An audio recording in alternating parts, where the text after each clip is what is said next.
We are back talking Heroic Disgrace with the author Scott Box. And we're picking up where we left off with Kryptonite. This is part 2. If you missed it, go back and check out part 1. We're talking about parent pleasing. We're talking about gaming in relationships. Not at all what we set out to talk about, but here we are. So in the beginning of your relationship, you talked about with Carrie Ann, when you got married, you went out and you bought the new Xbox. She didn't talk to you for a week. Oh yeah, Okay, it was a full week. Yeah. So it was weird. That was weird. That was weird for us. That was weird. That was a weird time. And the joke with that was, don't lose your question, but the joke was, and it's silly, but it was that Carrie Ann almost became an Xbox over an Xbox. Yes. Anyway, so yes. Yeah. So you don't want to.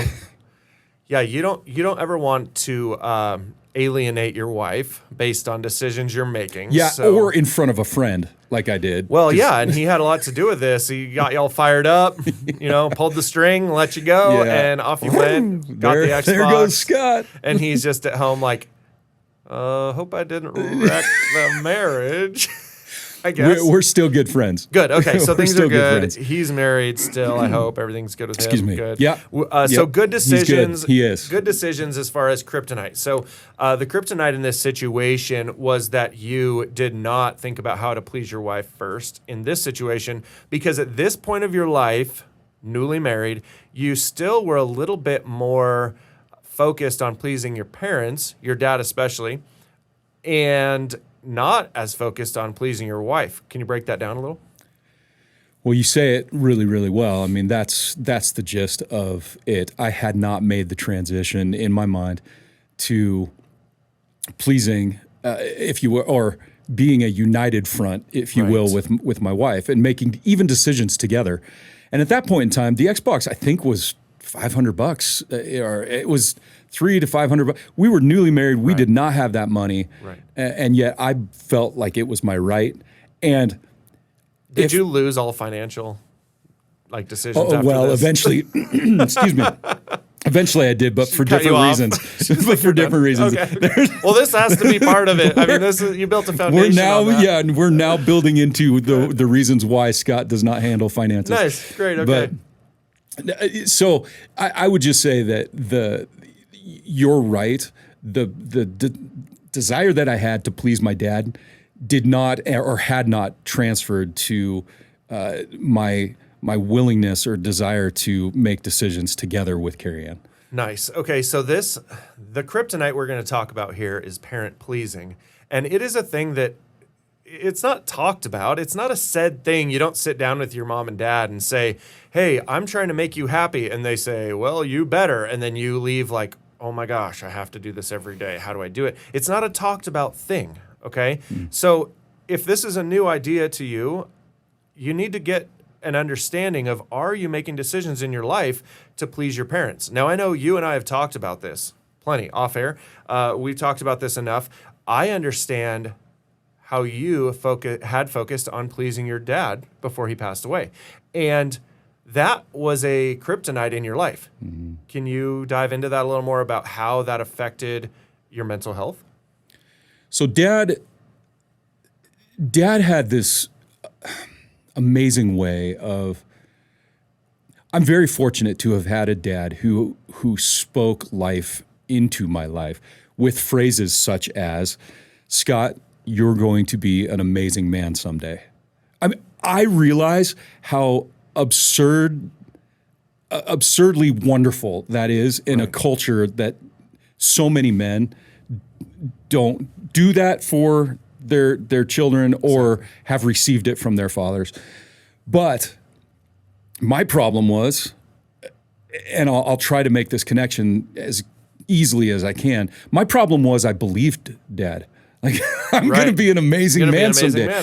Which meant, in my mind at the time, that I was going to come through. I wouldn't be a loser, and I wouldn't be a sinner. Right. So, in other words, I was going to be a hero, not a villain. Right. And I was going to be Jesus, not Satan. Right.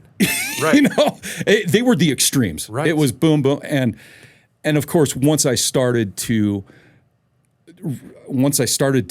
lose in games, and which is a natural thing. And then once I started to struggle with more adult-like sins as I grew, oh man, I felt like a loser and I felt like a villain. And once you get out of your parents' house, obviously we've all done this, when you get out of your parents' house and out of your parents' sort of shadow in a way, you have to make your own decisions, and sometimes those decisions don't work out correctly. Maybe you go out and you buy a new car.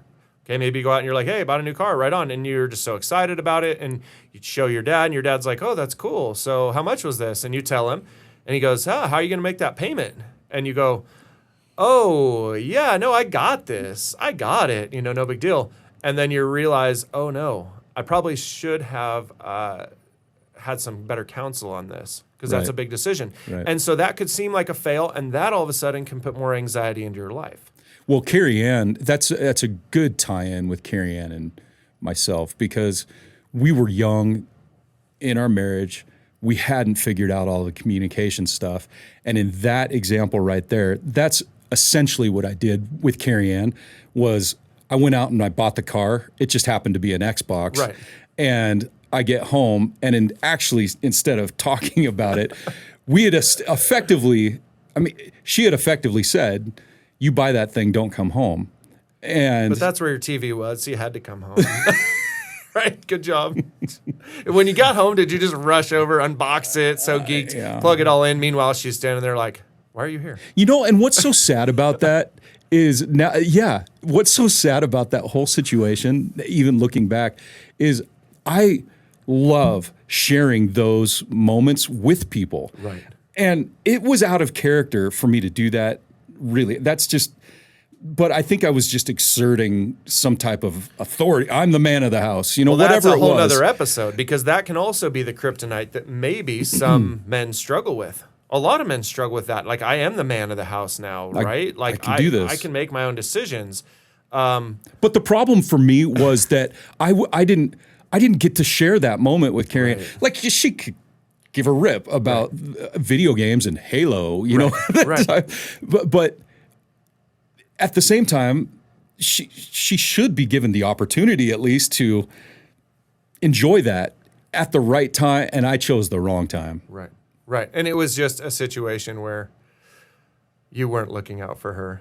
No. And you weren't protecting her. You weren't protecting your marriage in. And I know that seems strange. We always think like protecting your marriage is some like, I don't know, gotta protect your marriage. Some weird saying about like don't go to like the strip club. That's not the beginning of how protecting your marriage is. That's the end. Okay, so if you're already at that point, you need to reel it in a bit. And I think a whole lot, right. And I think that these are the small decisions that we have to take as young married men, but we also have to all understand. Yes. I mean, this is men and women as well. As a young married couple, you have to communicate through this, and you have to share interests with each other. We touched on this in the first episode, not to hide who you are while you're dating, because guess what? At some point, who you are is going to come out, and if your significant other doesn't know about this, it could catch him off guard. So I will add that there is a distinction between, and this is just what happened to me, those things that you set aside for a while, and then those things that you hide.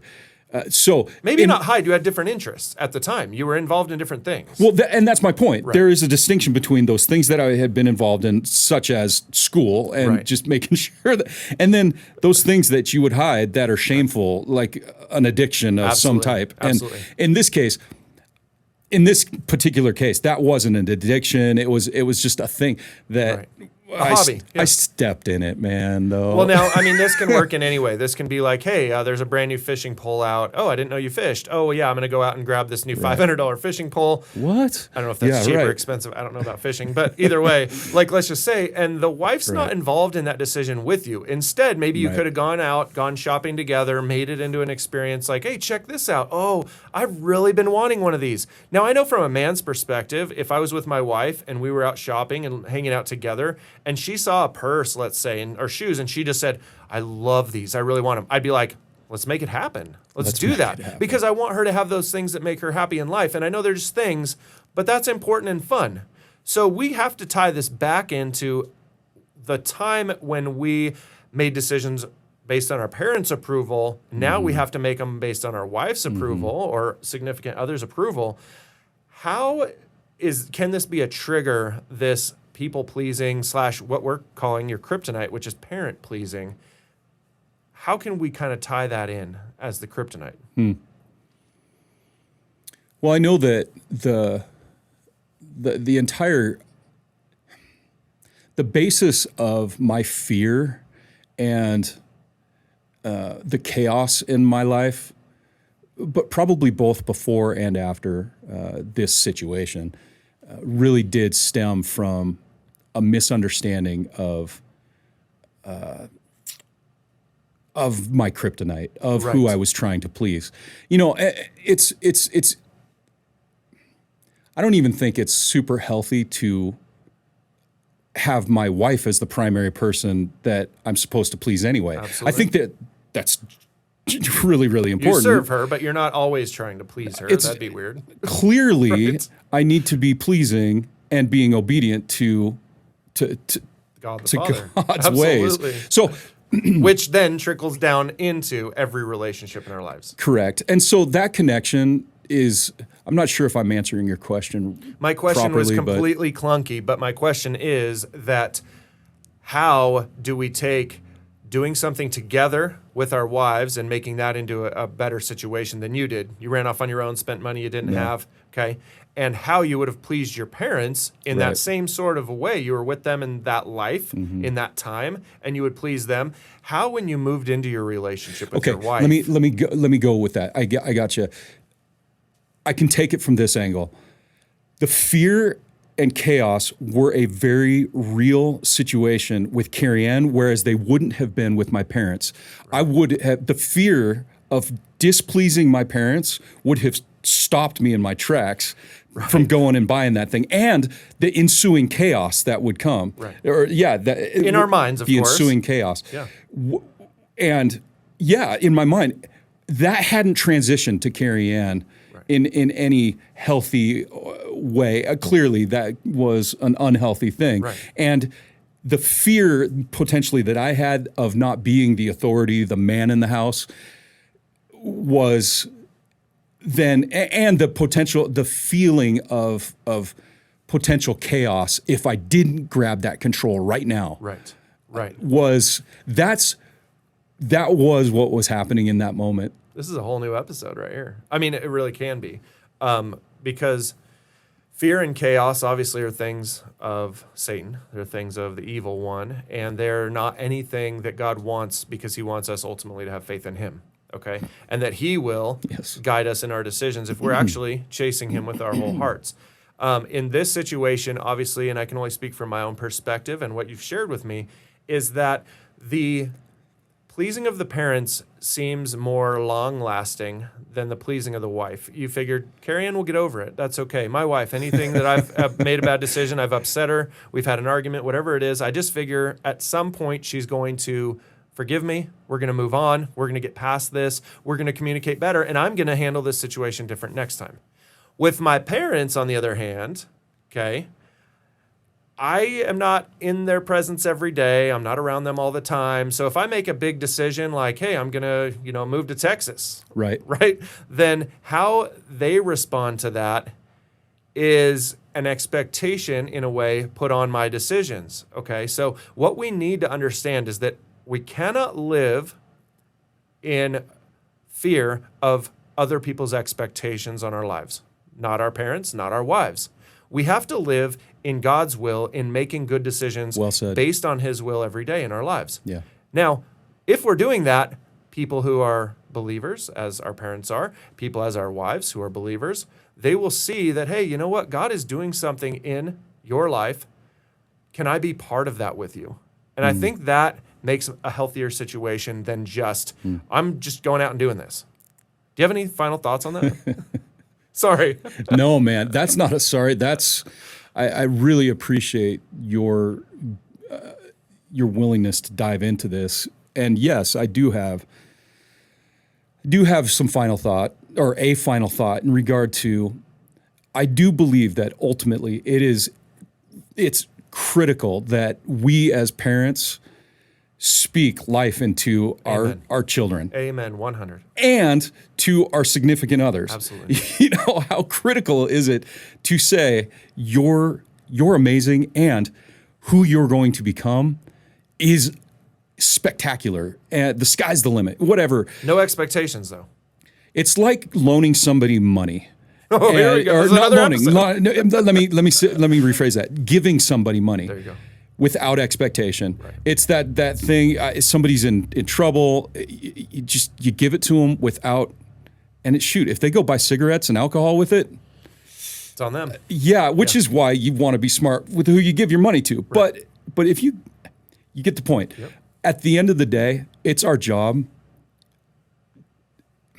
It's our job to speak that life like my dad did for me, and then let them work it out. Right. Because for me, I created this heroic Frankenstein is what I called it. But my dad did not do that to me. No, that was your choice. I did that to me. Right. And I think that that's part of what I would leave with everyone is speak that life and let that be between them and God. It's a necessary thing. Well said. So we talk some heavy stuff, and that's what we're doing. But we're going to have fun with it if we can. We're going to try to make it light.